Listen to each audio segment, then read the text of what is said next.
Welcome to our channel. இன்றைக்கி நம்ம வீட்டிலே டேஸ்டியான இட்லி பொடி எப்படி ரெடி பண்ணுறதுன்றது பார்த்துக்கலாம்.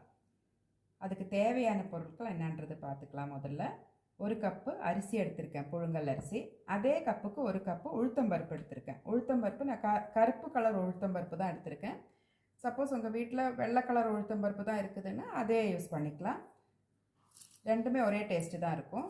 இது கருவேப்பிலை எடுத்திருக்கேன். அப்புறம் ஒரு 10லேருந்து 15 காஞ்ச மிளகா, 4 டேபிள் ஸ்பூன் பெப்பர் எடுத்திருக்கேன். பெப்பரோட அளவு உங்களுக்கு காரத்துக்கு ஏற்ப அது கூட்டவோ குறைக்கவோ செய்யலாம். அப்புறம் ஒரு பெரிய பீஸு பெருங்காய கட்டி எடுத்திருக்கேன். கட்டி பெருங்காயம் தான் யூஸ் பண்ணணும். நம்ம பொடி யூஸ் பண்ணால் அவ்வளோ டேஸ்ட்டு கொடுக்காது. வாங்க இதை எப்படி ரெடி பண்ணுறதுன்றது பார்க்கலாம்.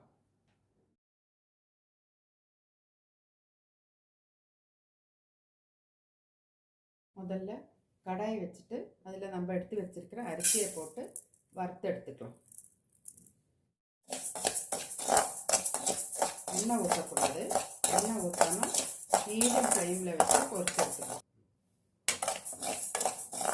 இந்த அரிசி கை எடுக்காமல் அது பொரிஞ்சு வர வரைக்கும் கொஞ்சம் கை எடுக்காமல் அதை வறுத்து எடுத்துக்கணும். இந்த அரிசி வறுத்து எடுக்கிறது மட்டும்தான் அதில் ஒரு பெரிய ப்ராசஸ்ஸு. மிச்சம்லாம் ஈஸியாக பண்ணிடலாம். பாருங்கள், அரிசி இந்த பதம் வர வரைக்கும் நல்லா வறுத்துக்கோங்க. இதுதான் அதோட கரெக்டான பதம். இது ரெடி ஆயிடுச்சு. இப்போ ஒரு பிளேட்டுக்கு மாற்றிடலாம்.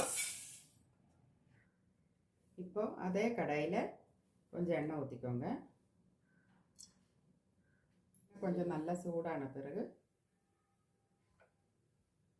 பெருங்காய கட்டி போட்டுடலாம்.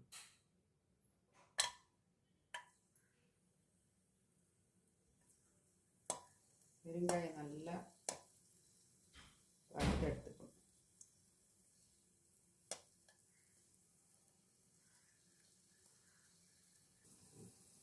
பெருங்காயம் இந்த மாதிரி ஷேடில் வர வரைக்கும் நல்லா வறுத்துக்கோங்க. அதுக்கப்புறம் அதில் நம்ம எடுத்து வச்சுருக்கிற உளுத்தம்பருப்பு இதிலே போட்டுக்கலாம்.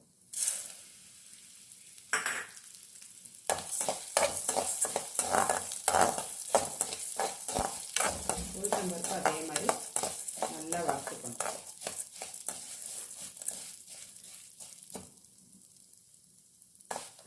உளுத்தம்பருப்பு பாதி பொரிஞ்சு வரும்போது நம்ம எடுத்து வச்சுருக்கிற காஞ்ச மிளகா போட்டுக்கலாம். கருப்பு உளுத்தம்பருப்பு நம்ம ஹெல்த்துக்கு ரொம்ப நல்லது. அது இல்லைன்னா மட்டும் வெள்ளை உளுத்தம்பருப்பை யூஸ் பண்ணிக்கோங்க. காஞ்ச மிளகா இதிலே போட்டுக்கலாம்.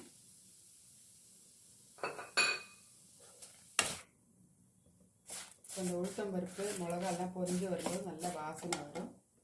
அந்த ஸ்டேஜில் பெப்பர் போட்டுக்கோங்க. பெப்பர் போட்டு நல்லா கலரி விட்டுருங்க கொஞ்சம் நேரம். எல்லாமே நம்ம மீடியம் ஃப்ளேமில் வச்சு தான் வறுக்கணும். அப்போ தான் அந்த ஸ்மெல் எல்லாம் கரெக்டாக வரும். நம்ம போட்ட மிளகு எல்லாமே பொரிஞ்சிடுச்சு, நல்ல வாசனை வருது. ஃபைனலாக நம்ம கருவேப்பிலை போட்டு, இது ஆல்ரெடி கழுவி காய வச்ச கருவேப்பிலை தான், அதனால் போட்டுட்டு கொஞ்சம் சூடானவொடனே இறக்கிட்டு ஆஃப் பண்ணிக்கலாம். ஸ்டவ் ஆஃப் பண்ணிக்கலாம்.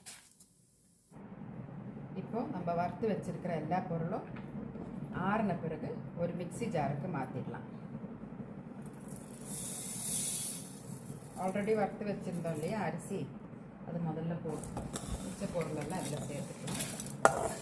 கடைசியாக அதில் கல்லுப்பு சேர்க்கணும்.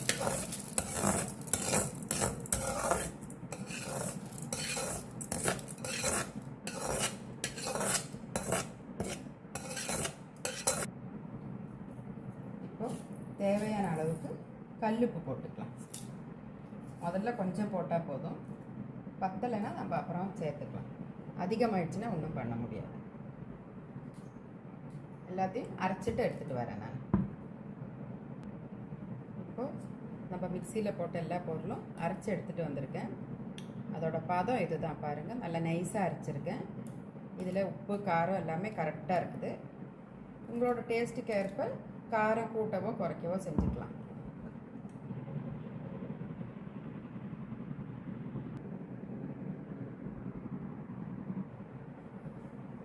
பாருங்கள், நம்மளோட இட்லி பொடி ரொம்ப சூப்பராக வந்திருக்கு. ரொம்ப டேஸ்டியாகவும் இருக்குது. இது இட்லி, தோசை, ஊத்தப்பம் எல்லாத்துக்கூட ரொம்ப நல்ல காம்பினேஷன். இதில் வந்து நீங்கள் நல்லெண்ணெய் வேணால் நல்லெண்ணெய் ஊற்றிக்கலாம், தேங்காய் எண்ணெயும் ஊற்றிக்கலாம். அது உங்களோட விருப்பத்துக்கு ஏற்ற மாதிரி யூஸ் பண்ணிக்கோங்க. அப்புறம் நம்ம வீட்டில் அப்பளம் பொரிச்ச எண்ணெய்லாம் இருந்தால் அதுக்கும் இது நல்லாயிருக்கும். நல்ல டேஸ்ட்டு ரொம்ப நல்லாயிருக்கும். இது நீங்கள் வீட்டில் எல்லோரும் ட்ரை பண்ணுங்கள். ட்ரை பண்ணி பார்த்துட்டு டேஸ்ட் எப்படி இருக்குன்ட்டு எங்களுக்கு கமெண்ட் பாக்ஸில் மென்ஷன் பண்ணுங்கள். அப்புறம் எங்களோட சேனல் சப்ஸ்கிரைப் பண்ணாதவங்க சப்ஸ்கிரைப் பண்ணுங்கள், லைக் ஷேர் பண்ணுங்கள், எங்களை சப்போர்ட் பண்ணுங்கள். தேங்க்யூ.